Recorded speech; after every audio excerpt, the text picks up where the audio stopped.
Life Audio. If ADHD and a diagnosis is important to you, there are tools and resources and available options to figure out that journey because you are not alone. Christian parents, what college will prepare your student to compete with the best while encouraging them to love their country and grow in their walk with Christ? Patrick Henry College. Located in Northern Virginia, Patrick Henry College is the place for high-achieving, conservative Christian students. Already a top pre-law college, PHC has another one-of-a-kind program, Economics and Business Analytics. EBA takes your business-minded STEM student and produces a graduate capable of servant leadership at the highest levels. Find out more at phc.edu/EBA. Hello and welcome to the Encourager Podcast, where we have encouraging conversations to help you joyfully harmonize your home and work life. I'm your host, Rebecca Scott. I'm a wife, mother, designer, coach, and author. I'm here to help encourage and empower you to confidently make decisions that work for you and your stage of life, whatever that might be.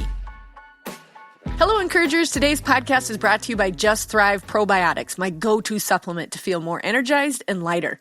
I also love the Just Thrive Calm supplement to keep my thoughts from spinning and to keep them more focused and in the moment. Use code Encourager to get 15% off by going to justthrive.com. On today's episode, we're talking with Alicia Schumacher, who has got to be one of my most anticipated guests because we're going to talk about ADHD.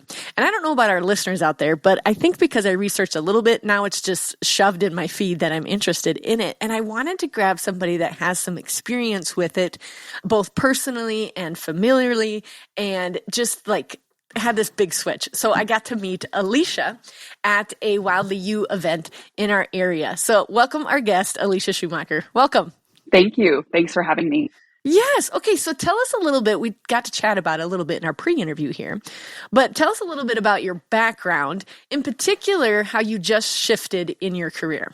Absolutely. Thank you. So the short version is I'm a leadership and ADHD coach who is a mom of boys, 2 boys. I am an ex-corporate marketing leader and late diagnosed ADHD on a mission to help others live boldly. The longer version of that is I recently made a major career shift. I spent 18 years in marketing and most recently in the corporate environment for the last decade, leading teams of digital marketers. So when I was 39, I got officially diagnosed with ADHD through my son, who had taken an assessment a few years back. And all of a sudden I was realizing that I was answering yes on his assessment and wondering what in the world was going on. Mm-hmm. So switching to my career, I have had it on my heart to start my own business for a long time. And so in May, I decided to take a career pause and spend the summer with my 2 boys. Oh, that's felt amazing, I am sure. What did that look like when you said a career pause? Like, did you just tell your boss this isn't forever, but I need a couple months off? Or what did that look like? That's a great question. So I said I am resigning and I wasn't going to come back to that current position. And I knew that for me personally, the career pause meant I'm going to take some time to gain some clarity, to also lean into the fact that is the owning my own business and starting my own business right for me, because I had been in the environment on the corporate side for so long. I just wanted to take a minute to breathe, spend some really intentional time with my family, and then figure out what was next. So I really left those doors open. Mm-hmm. And by, I would say, probably August, I was really there where I said, okay, the boys are going back to school this month. This is my time to start the business. Wow. Okay. And it was just clear after that many weeks through prayer and just thinking and reflecting, it was like, okay, now is the time. It was. And I'll tell you, just leading up to that, I've had some ask me, this seems sudden, or how did you make this change so quickly? But you talk about like reflection and what that looks like. I really, really started thinking about this and planning for this 4 or 5 years ago and building up to this to make sure that we could sustain a career pause for myself and then move into that next phase of my career. So I imagine that does look like you were a little bit more strategic about it, where you squirreled away some money. And were you developing the ADHD coaching while alongside the corporate job? creating the business in my mind, yes, absolutely.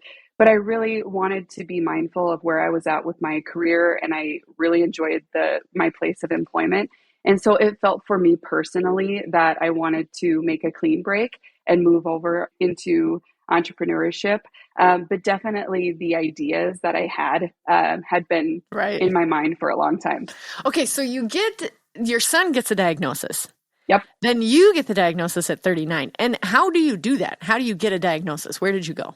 So that specific assessment is not linear. There is not necessarily a standard practice. There are standard tests for sure, Okay. but moving through that, it can sometimes start with your GP or your primary, where they would give a referral over to somebody who does an assessment. And so that's part of the work that I'm trying to uncover as well, to help others lean into that specific diagnosis and assessment space, because it's hard to navigate. And that's what I hear from moms and parents and adults. And as an adult, starting to figure that out, I mean, we have years of life to unpack. And so there can be PTSD and trauma and natural stressors that come with life. And so then you have to work with a professional to really discern what that means. Anxiety and depression can be really wrapped up with ADHD, but it doesn't necessarily mean you have ADHD. So working with a professional throughout that process is so important. And that's what I found for myself, is that I needed to work through some of my anxiety and those types of things. But really with the ADHD assessment, it goes back to childhood. And so they'll work through what those symptoms, behaviors look like as you were a child. Okay. So tell me this too. I have so many questions, you guys. Hang in there, Yeah. listeners. I'm going to try and think of all the questions you're asking too. Is when you say what is the professional titles we should look for? Like ADHD certified, therapist, coach? Like, what are the words we look for to make sure we're going down the right path? Because now that it's a buzzword, we hear the cheapened version of it. So it's like, take this test and find out if you have ADHD. And I'm like, it's so tempting, but is that really, legit? And so tell us, like, what would be the appropriate or the best version possible, and then maybe the medium version possible. Absolutely. So first off, I'm not a medical professional, so no medical advice is given. And that's why I want to be able to share from my perspective and my research. So from what I understand, first off, talking to your general practitioner is a great place to start. If you have a primary, they might refer you over to therapy or somebody who is a psychologist to start working through some of those tendencies. Oftentimes a psychiatrist is also involved. So if the medicinal route is something that they would suggest, that's where they would come into play. In terms of the coaching side of things that you mentioned, a coach is great. And I'm going to speak from my personal experience if you are looking for tools and resources and ways to move forward, but that's not coming from a clinician or somebody who is professionally trained. So there are different ways to navigate that. Specifically, but if we're looking at the overarching way to start, I wouldn't suggest taking online assessments, although they can bring to life some of those symptoms that you may have. Okay.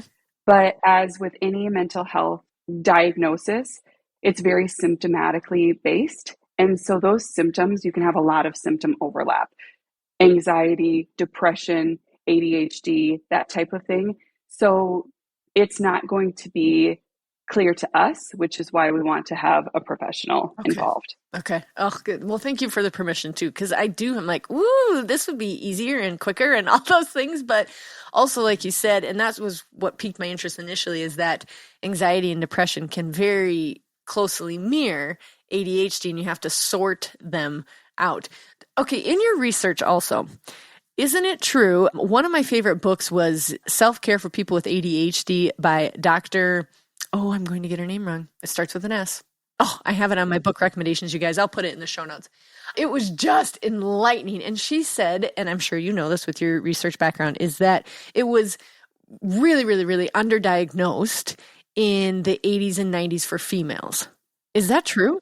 Yeah. So I actually just launched a 4-part blog on women with ADHD. It was Mental Health Day in October. And then it's also ADHD Awareness Month in October as well. So in women, it's a very overlooked diagnosis. For far too long, ADHD was viewed through this narrow lens, commonly associated with young boys with hyperactive behaviors. So it's pretty textbook when you look at this young boy that has those hyperactive behaviors. And there's something to be said about young boys in general with a lot of energy.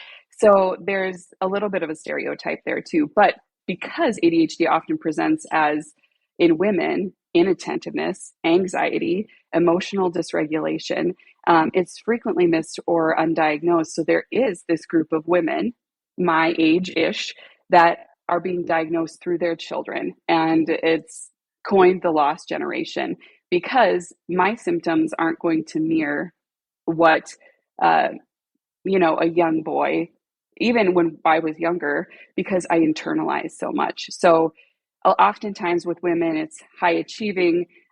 Maybe they're masking, and to the outside world, it feels very much like they've got all their stuff together. But internally, like there's a lot of chaos in your mind, so many things that are bouncing around, that inability to focus. But I will say, as I saw it show up in women and started to take note in the workplace, when you think about anxiety and how it can show up, it can also, from a perspective of productivity, people who have anxiety are often like major achievers and majorly productive.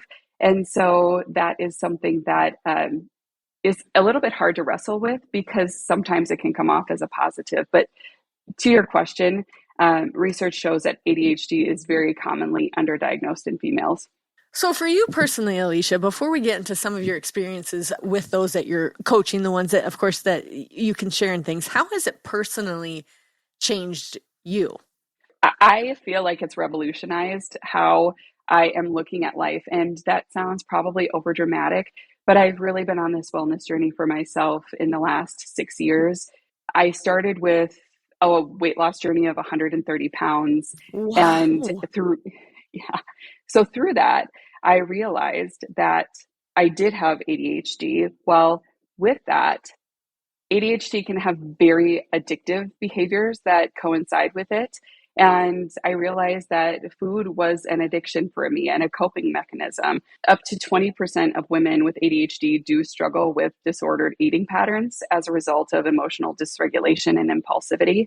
So I realized that that was a direct correlation. So now that I realize that about myself, I have a very, very different relationship with food. That struggle will always be there, but it helped me really understand why I have that struggle in particular. Then I moved to exercise, and exercise is great for everybody. We all need that in our life. Specific to ADHD, that helps very much regulate the body and put us in a different mental state, helps with dopamine, all of those things. And so exercise in my life has become very, very regular, which it was not before. I think too, identifying behaviors in myself like masking, meaning depending who I'm with, I can very much adapt to whom I'm talking to. With ADHD, you have this deep intuition, likely. That's something that comes very natural to you because the world and the sensory input that you feel is higher than most. And so you have this ability to read the room, you have this ability to understand others very deeply.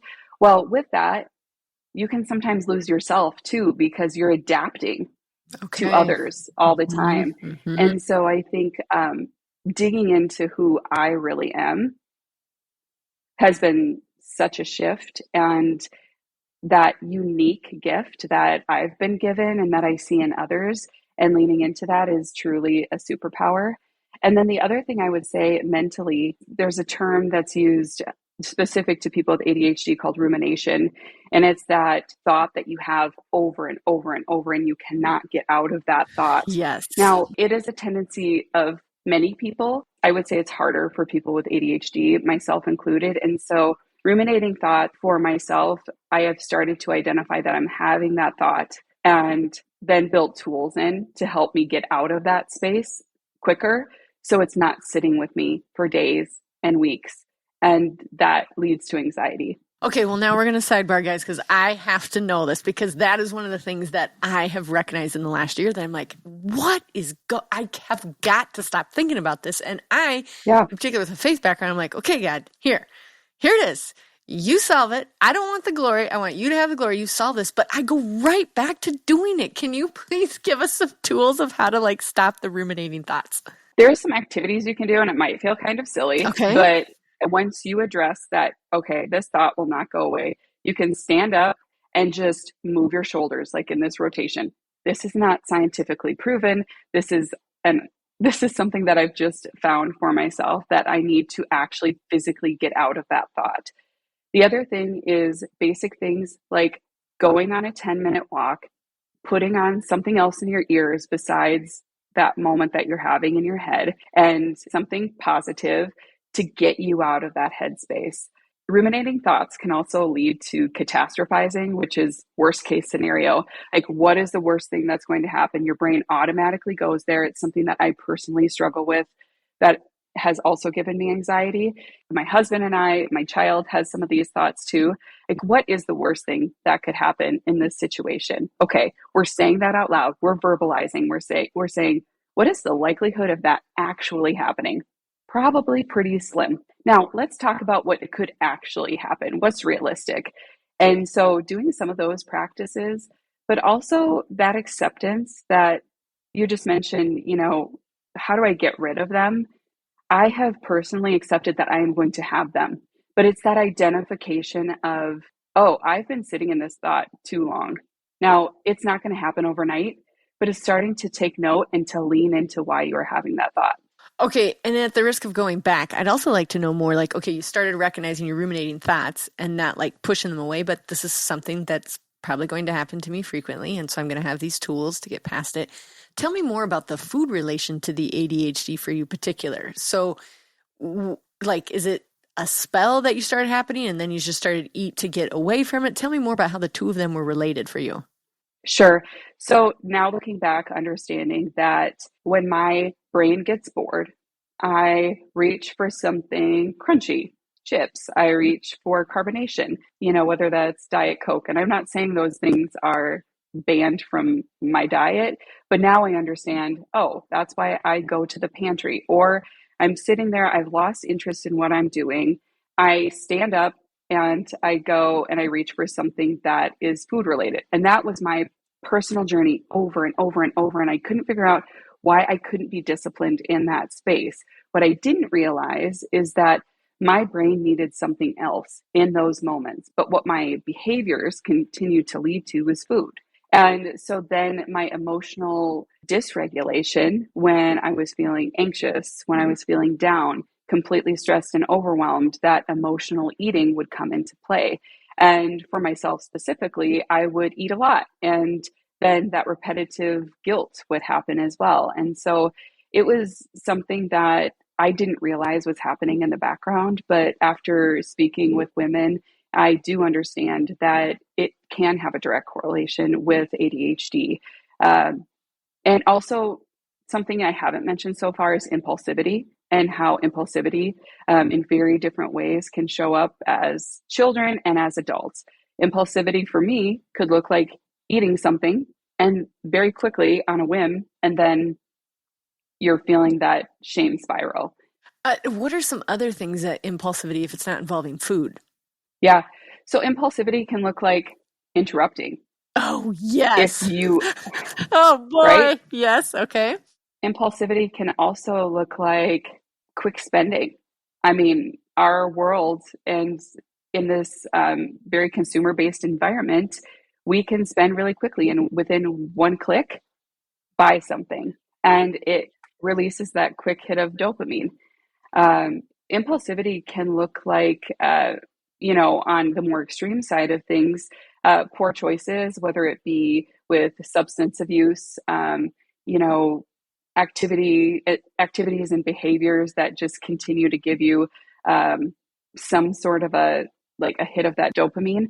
But in the very simplified version, and as I see it with one of my sons, interrupting is a big one in our house, and how do we actively listen to one another, and also just little micro decisions daily that distract you what you should actually be doing. So impulsivity might look like you're walking around your house and you need to pick something up from the couch that leads to vacuuming, that leads to all of these other things when you actually should be doing something else that you went to do. So that's how I see it show up. Okay. Oh gosh, that is really, really, really, really enlightening for me personally. Because yes, the rumination and the impulsivity. And do you have some tools that you would advise for us when we get into those patterns of impulsivity? Like, I imagine if you want to do the click on Amazon, because it's one click away, do you let it sit for 24 hours? Like, what are some things that we can do to slow down that impulsivity? Amazon cart is a great example. So I do let my cart sit there for at least a day. And that is standard practice for me with shopping at all. Now, online shopping has pros and cons. For myself, I can let it sit there. If I go to Walmart or Hy-Vee or Target, it is so much easier to make impulsive decisions and that type of thing. So actually, switching to online shopping for me has been more of an area of discipline. So I actually Oh, sit with that for a interesting. while. Yes. hmm Okay. So it'll also depend on each woman individually. Yeah. Oh, yes, Yes. absolutely. That's the thing is, it's not the same for everybody, which also makes it difficult to diagnose, to assess, for us to see in ourselves because there's not something that is so textbook that we can say, oh, yep, I check some of these boxes, not all the boxes, and it ends up being kind of confusing. Yes, which is why we have to pursue the right method in this diagnosis. Um, Tell us also about medicinal ways that we can cope and some of the non-medicinal ways that we can cope with ADHD. Sure. So I'm going to take a big step back and look at the holistic way of viewing it. So I've mentioned a few of these. Health and wellness is so huge. That piece of it alone can help. I'm not saying it will help for everybody because, again, there's no specific way that it will help every single person. But taking care of your mind and your body, good nutrition, hydrating, the basics, exercise, as much as you humanly can, that's where I recommend to start. Whether it is therapy, coaching, whatever that looks like to you, that is another place to help take care of your mind. And there are so many ways to help get that support, even if that is a financial barrier. There are online tools and resources that I can talk about that are factual, that are researched, that can help you move through that.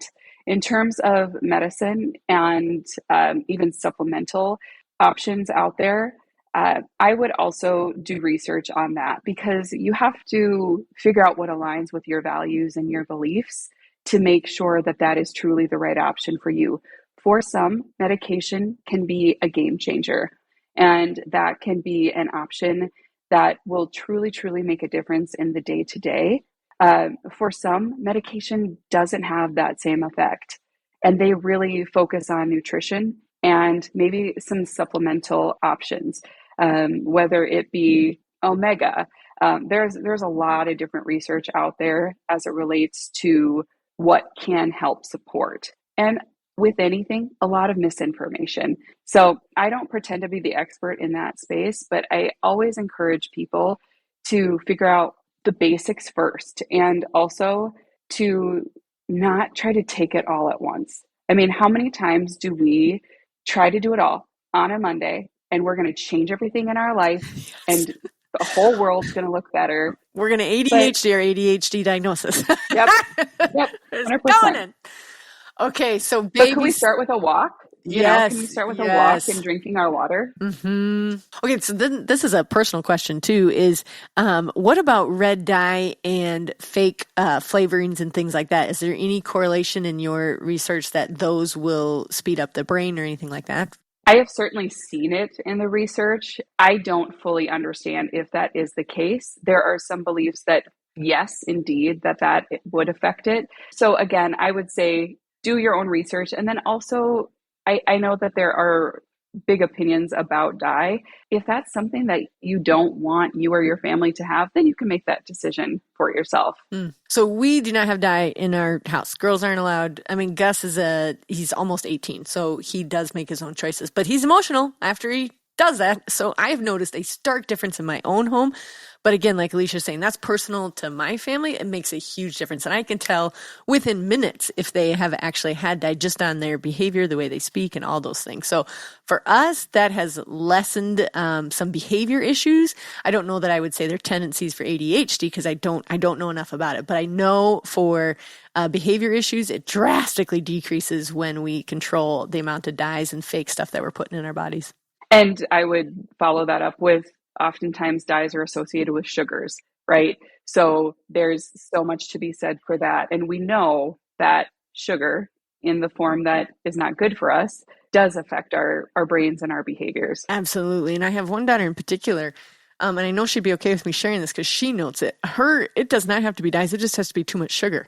And she is just not herself. And so we tell her very frequently, and she's aware of it. So she'll go for the apple instead of a piece of cake or whatever it might be in the situation. Even at birthday parties, she's learned to regulate for herself. Like, my brain works too fast if I'm going to choose to eat the cookie instead of the apple or whatever. So I think and she's 14 now, so she is still working through what it looks like, but I'm proud of her for knowing, like just for her personally, Absolutely. Without any diagnosis or anything, knowing like what I put in, like you said, starting with nutrition is going to be what comes out. Absolutely. On the nutrition side of things, just really quick with our family, we have one that's 7, one that's 10. And when they were little, we started to talk about that feeling and how does sugar make us feel? And we kind of use this wave up and down. How does protein make us feel? It makes us feel more, straight and narrow, and our bodies and just like little things that you can start talking to your kids about. I love now thinking about how nutrition can play such a huge role, not only in ourselves, obviously, but how we teach our kiddos. What does it make our bodies feel like? Yeah. Yeah. And just making them self-aware, self-awareness for our kids. Yeah. Absolutely. Okay, Alicia, tell us more about you personally. And if for those of the listeners that are like, oh, okay, I want to start taking the steps, how would we go about doing that? How would we get a hold of you? Sure. I will talk a little bit about the community that I'm building specifically with women. So I am a firm believer that we start taking care of ourselves and start figuring out how to regulate and work through whatever we need to work through. We're going to end up as a better parent, a better employee, a better wife. And so that is why I really started to focus on women with ADHD, because I know that trickle down and ripple effect can have. And so my vision was to start a community that women could show up, be their authentic selves. And I created a community called Bold Minds. And so in that community, it's an online space where the requirement of showing up as you, and also a space where we can talk about some of the things that you and I are sharing today. And it's made for professional women that also might be leaders in their place of employment. So working with me specifically, you can reach out on social channels like Instagram and LinkedIn. And also, I would encourage you to check out my website to learn more about my approach and how I really want to work with women. One-on-one coaching is certainly available, but I also know the power of what community looks like, and to feel supported, and most importantly, to feel like you belong, and you do belong. So that's where you can find me. Okay, thank you so much. We will make sure to put Alicia's information in the show notes as well. You guys stay tuned to our social channels as we share a few more of her blog entries and things like that, because that just helped me give me more background as I had my guest on today. Alicia, how could you encourage our encouragers? For women in particular, I would say you are unique in how you show up in this world as a mother, as a leader, as a wife, and that goes beyond women as well. But when thinking about who you are and figuring out, leaning into your unique gifts and accepting those, I would encourage you to think deeply about what you have to offer the world. And if ADHD and a diagnosis is important to you, that there are tools and resources and available options to figure out that journey, because you are not alone. Awesome. Thank you so much. It's so true. Like, we are each made uniquely, and this doesn't have to be a detriment, but rather just a more self-awareness and understanding of how you're going to move forward and how you're going to lead better, and also give yourself a permission for breaks and for rest and for healing of the brain. Thank you so much for being on the podcast today, Alicia. I know this has been enlightening. Make sure to check out our show notes. And if any of you are like going down this path, please go through the professionals like Alicia to figure out how to move forward with this. Until next time, encouragers, we got this because he's got us. Thanks so much for tuning in. If the Encourager podcast has helped or encouraged you in any way, please subscribe to the show and leave a 5-star review. And then help us spread the message of encouragement and hope by sharing the podcast with others. Ready to bring more organization and joy into your life? The Encourager Academy helps you harmonize your home and work life through our online course and coaching programs.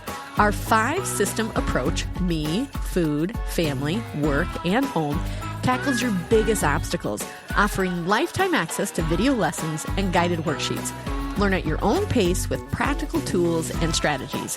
Enroll now at encourageracademy.com and use code WeGotThis for $50 off. Are you ready to finally create systems that help you thrive in both home and work life? Join my 10-week coaching cohort designed for busy women like you. Together, we'll create customized, foolproof systems for managing your home, business, and personal life with joy and purpose. With live coaching, practical tools, and a supportive community, you'll leave feeling organized, confident, and in control. Don't wait. Spots are limited to 10 women. Visit encouragerpodcast.com to apply.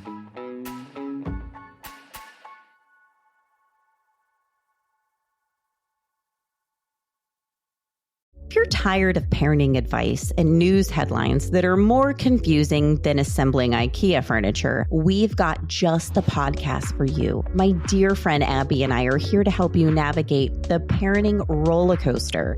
Should your kids be on social media? What should you tell a friend facing an unplanned pregnancy? These are just some of the many questions we tackle on our podcast. Subscribe to The Real Deal of Parenting wherever you find your podcast.